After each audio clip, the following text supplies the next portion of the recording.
बहनों और भाइयों, मैं हूं आपका होस्ट जटाशंकर पंडित जी। आज इस एपिसोड में रामचरितमानस के बालकांड में तुलसीदास जी की दीनता और राम भक्ति में कविता की महिमा की चौपाई। बंचक भगत कहाए राम के किंकर कंचन कोह काम के तिन्ह में है प्रथम रेख जगमोरी।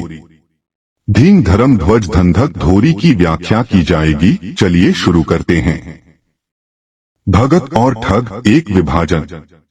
भक्ति का भेष धारण करने वाले कुछ लोगों के बीच भेद करना आवश्यक है, जो वास्तव में श्री राम जी के प्रति अपनी निष्ठा रखते हैं और दूसरों के लिए प्रेरणा स्रोत बनते हैं, और वे जो स्वार्थी उद्देश्यों के लिए राम जी के नाम का उपयोग करते हैं। ऐसे व्यक्तित्व जिन्हें हम ठग कह सकते हैं, वे धार्मिक विचारों का बाहर से दिखावा करते हैं, लेकिन अंदर से उनके इरादे कहीं और होते हैं। उनका मुख्य उद्देश्य व्यक्तिगत लाभ हासिल करना है, जो उनकी आध्यात्मिकता और भक्ति के उपयोग को संदिग्ध बनाता है। इन ठगों के कार्य अक्सर भक्ति के रूप में प्रकाश में आते हैं, लेकिन उनके पीछे छिपे स्वार्थ को पहचानना महत्वपूर्ण होता है। वे धार्मिक आस्था का परित्याग करते हुए केवल दिखावे में या धन और प्रतिष्ठा के लिए आसक्त रहते हैं। ऐसे तत्वों के प्रति समाज की समझ बढ़ाना आवश्यक है, ताकि लोग अच्छी तरह से तय कर सकें कि वे वास्तव में किसकी भावनाओं का सम्मान कर रहे हैं और किसके प्रदर्शन में फंसे हैं। इस संदर्भ में यह दिखाना महत्वपूर्ण है कि भक्त और ठग के बीच सीमाएं अक्सर धुंधली होती हैं। ठग लोग राम जी के नाम का उपयोग करके दान, धन या अन्य संसाधनों की वसूली करते हैं, जबकि सच्चे भक्त समाज के उत्थान में सक्रिय भूमिका निभाते हैं। यह सरलता से स्वीकार करना कि कोई व्यक्ति राम जी के नाम का लाभ उठाता है, लेकिन उसके कर्तव्यों का निर्वहन नहीं करते, समाज के लिए हानिकारक साबित हो सकता है। इसलिए हमें सतर्क रहकर सच्चे भक्तों को पहचानना चाहिए और ठगों के चालाकी से बचना चाहिए। लोभ, क्रोध और काम के दास एक गंभीर अवलोकन।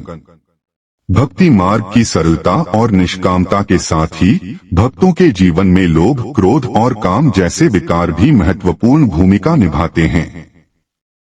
ये भावनाएं व्यक्ति के आंतरिक विकास में बाधाएं डालती हैं, जिससे सच्ची भक्ति का अनुभव कठिन हो जाता है।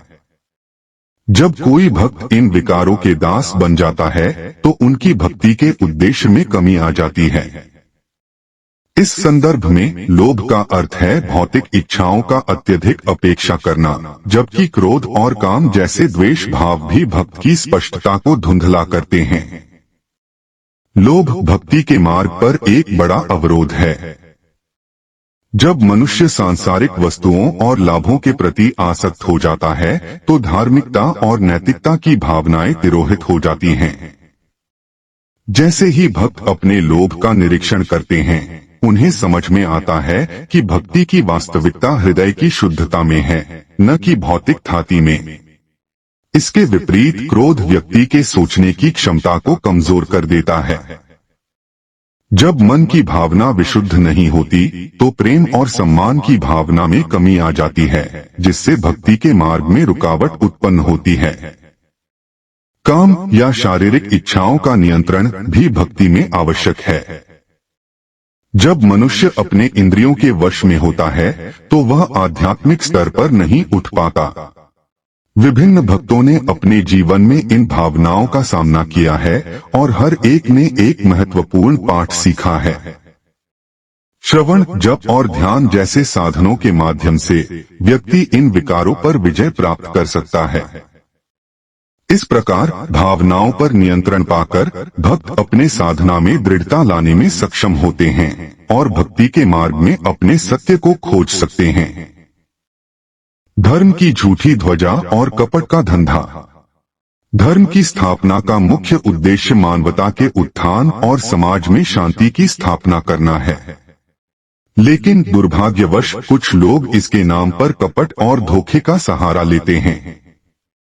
यह गंभीर चिंता का विषय है, विशेषकर जब धर्म का लाभ उठाकर व्यक्तिगत स्वार्थों को पूरा करने का प्रयास किया जाता है। ऐसे लोग धर्म का दुरुपयोग करते हैं, जिससे आम जनता की भावना आहत होती है और समाज में अस्थिरता फैली रहती है।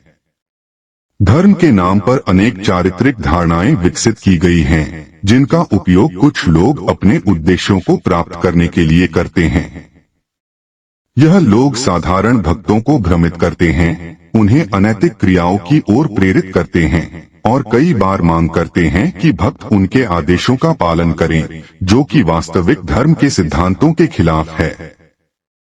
इससे न केवल भक्तों का विश्वास डगमगाता है, बल्कि समाज में धार्मिक भेदभाव और असहमति भी बढ़ती है। इस स्थिति से निपटने के लिए सबसे पहले हमें अपने भीतर के विवेक को जागृत करना होगा। आवश्यक है कि लोग अपने धर्म की सच्चाई को समझें और उन व्यक्तियों से सतर्क रहें जो धर्म का नाम लेकर स्वार्थ साधने का प्रयास कर रहे हैं।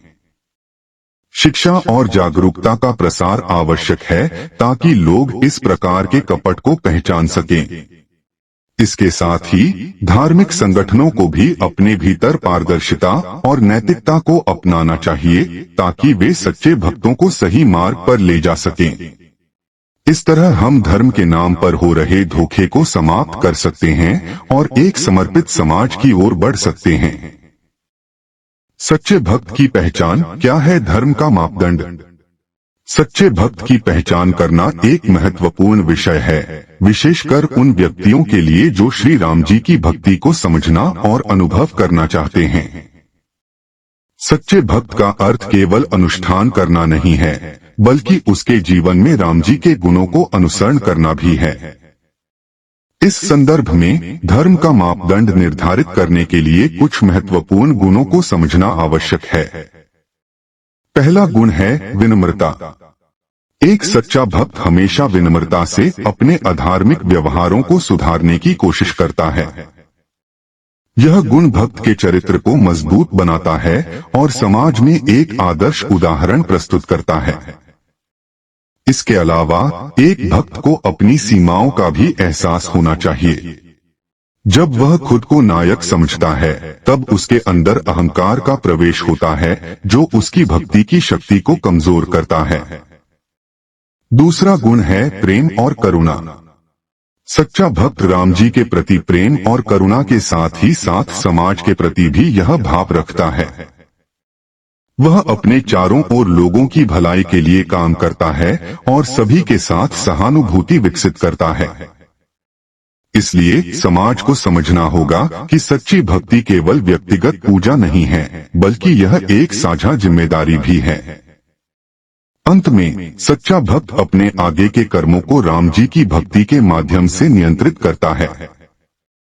वह सही और गलत के बीच का भेद समझता है और अपने कार्यों में धर्म का पालन करना प्राथमिकता मानता है। इस प्रकार समाज को इस पहलू को समझकर अपनाना चाहिए ताकि हम सभी मिलकर एक सच्चे भक्त का आदर्श निर्माण कर सकें। आज का एपिसोड यहीं समाप्त करते हैं। अगले एपिसोड में अगली व्याख्या के साथ उपस्थित होंगे। यदि यह व्याख्या आपके हृदय को कहीं स्पर्श कर जाए तो आभार रूप में आप इसे शेयर और लाइक करना बिल्कुल भी न भूलें। इस भगवत कार्य को जन जन तक पहुंचाने में हमारा सहयोग करें। धन्यवाद। इसी आशा के साथ आपसे विदा लेता हूं। जय जय सीताराम।